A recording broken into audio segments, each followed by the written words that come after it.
Stuart Ramsey begins our coverage from Israel's south. For a week it's been quiet in Gaza. It was, in truth, a passing moment of peace. The streets filled with smoke and dust as bombs began to fall once again. People immediately rushed to search for loved ones and neighbours trapped in the rubble, desperately scrabbling by hand. Houses and apartment blocks smashed to pieces. This had gone on for weeks, but it's back with a vengeance. Sky News teams inside Gaza say the intensity of the attacks is as bad as it ever has been. For civilians caught up in this war, who started it again is probably of little consequence. They just want it all to stop. The bodies of the dead, shrouded in white, were laid together. Such a familiar, sad scene now.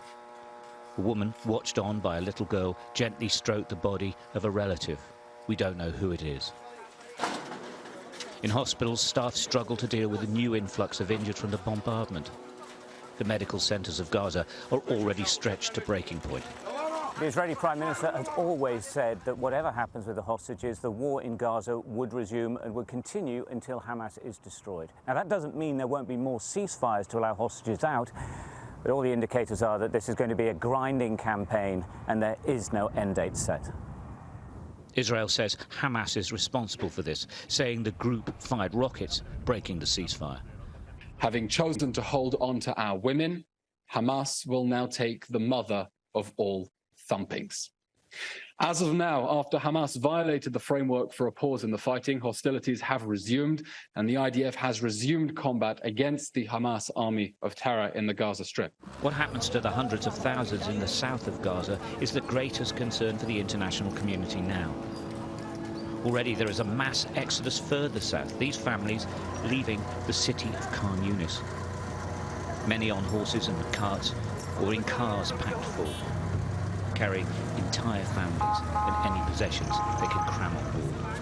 Others move south on foot. We're lost. We don't know where to go. We have no relatives in Rafah. We don't know anyone there. We have only our God.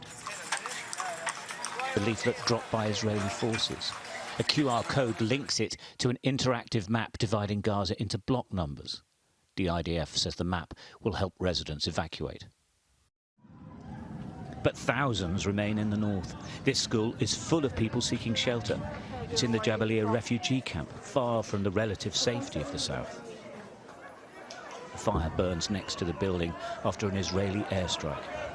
As the fighting intensifies, they simply can't move. Stuart Ramsey, Sky News, Southern Israel.